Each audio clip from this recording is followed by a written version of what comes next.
Cassie is suing Diddy for $30 million, accusing him of repeated physical abuse. The lawsuit alleges that throughout the span of their relationship, Cassie was abused and controlled, that Diddy used to ply her with drugs, repeatedly beat her to a savage degree, and force her to have sex with male prostitutes as he watched and recorded. Well, this is raising every single red flag I have, because Cassie and Diddy have already come to a settlement agreement on the $30 million bombshell lawsuit that Cassie brought upon Diddy. The fact that they've already settled this lawsuit literally one day after Cassie filed against Diddy is just not sitting right. It's giving sweep it under the rug as fast as you possibly can to avoid more truths coming out. You all know Cassie's husband just entered the chat, and he's trying to expose Diddy for trying to put a HA out on Cassie and her children. If Diddy thought that him settling the court case with Cassie was going to be the end of it, well, he has another thing coming for him, because Cassie's husband, Alec,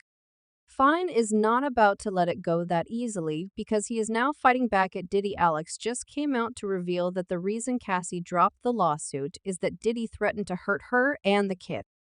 Lucifer thought this drama was bad. Well, it just got worser because Alex did not come to play. And we wouldn't even get into nonsense like that. You know what I'm saying? It's nonsense. Which we never believed, by the way. Yeah, thank you. Well, I swear, every single time we start to think that we have heard the worst about Diddy and the Cassie, some other things come up to show us just how insane things are behind the scenes. I mean, the lawsuit was one big horror story. So if things are worse behind the scenes, you just know that it's some stuff of nightmares. Well, it just got worse because Cassie's husband just spilled the tea on Diddy, claiming that he strong-armed Cassie into settling the lawsuit. It's a bit of a roller coaster, but honestly not really shocking. I mean, people were side-eyeing the quick resolution of the lawsuit because they wrapped it up in just one day, which is very sus considering that she initially turned down his settlement offer to go to court. Now with Cassie's man Alex dropping bombshell allegations, it explains why the settlement happened so quickly. If you're wondering why Diddy would resort to threats, well, let me hit you with the question. If he really did all that stuff Cassie accused him of, wouldn't he do whatever it takes to keep his dirty laundry under wraps? Think about it. Based on the court docs, it seems like he had a long list of reasons to pull out all the stops and keep his skeletons firmly in the closet.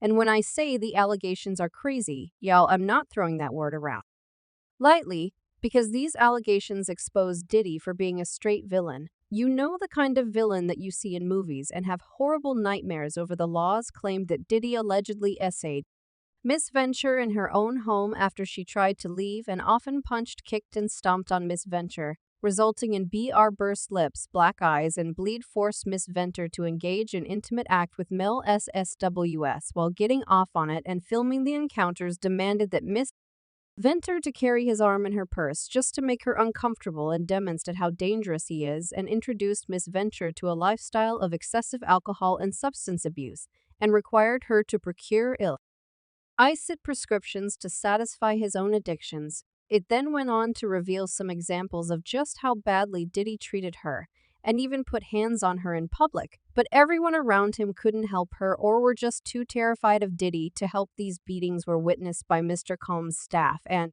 employees of Bad Boy Entertainment and Mr. Coles's related businesses. But no one dared to speak up against their frightening and ferocious low. The lawsuit talked about a couple of times where he put hands on her, like the time they were on their way home from attending a Jay-Z party. Mr. Combs beat Miss Venture repeatedly in an escalade, including by kicking and hitting her. He forced her out of the vehicle on 5th Avenue in New York City. She was eventually able to hail a cab and get to her apartment in Manhattan. There's also the time when Cassie spoke to a music manager in a club.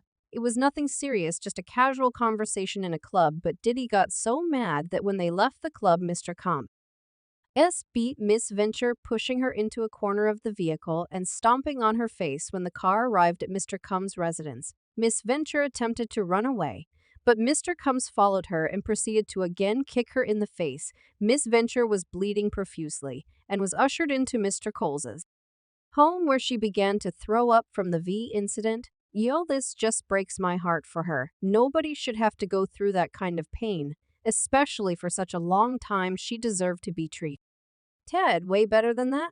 But wait, there's actually even more to this horror show. Apparently, Diddy forced her to take part in what he called free-offs, who would make her hire male escorts off websites and then watch her get intimate with them. It's just crazy how someone could put another person through such messed up stuff. Especially someone you claim to love. Listen, it's just insane. The laws claim that even though Cassie didn't want to partake in the foes did, he would give her until he tore down. Her resistance. Mr. Combs always supplied Miss Venture with copious amounts of drugs before and during the foes. Miss Venture was given ecstasy, cocaine, GHB, ketamine, marijuana, and alcohol, and excessive amounts during foes, which allowed her to dissociate. During these horrific encounters, it became commonplace to get IV fluids in the days after and foe to recover from excessive substances pushed upon her. There's so much going on, even with that, but it was actually worse, like way worse. Did's already bad reputation got even more damage with the lawsuit. And as expected, he denied the allegations in the lawsuit. And he released a statement via his lawyers basically talking about how Cassie was trying to shake him down for money. His lawyer said he vehemently denies these offensive and outrageous allegations. Miss Venture's demand of $30 million under the threat of writing a damaging book about the relationship was unequivocally rejected as a blatant blackmail despite withdrawing her initial threat.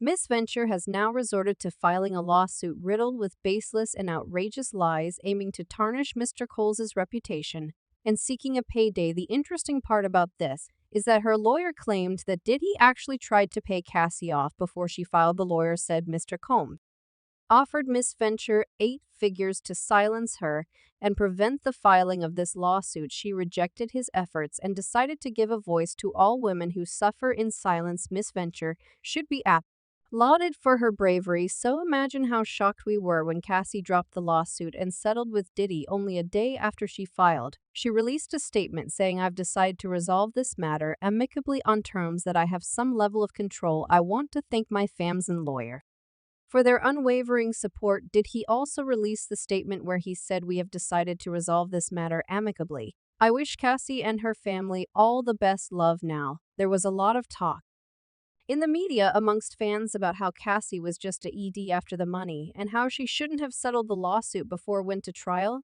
and all that stuff, but we all knew there was a lot more about Diddy than would have been brought to light if the case went to trial. I mean, there's no way that Cassie was his only victim, so people wanted to see it all play out in court in hopes that the evidence provided would lead to the police opening a criminal investigation into Diddy, and maybe he would then go to jail for it. There were literally people coming out to expose Diddy for being a terrible person behind the scenes. In an old interview that recently resurfaced, Diddy's former bodyguard revealed how he used to put hands on his then girlfriend and baby mama Misa Hilton.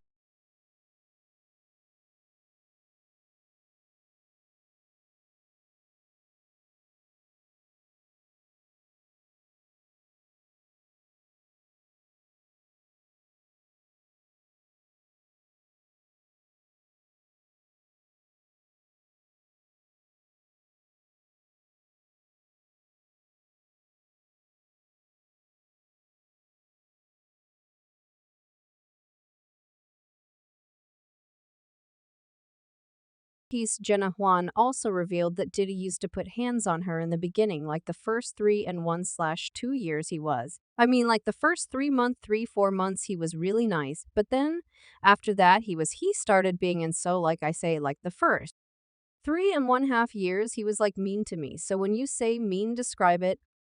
He was like always belittling me and always like he was like mentally, emotionally, and physically me. He has even been accused of treating Kim Porter horribly because Jean spoke about how Diddy treated Kim so bad to the point where she finally started fighting back and defended herself.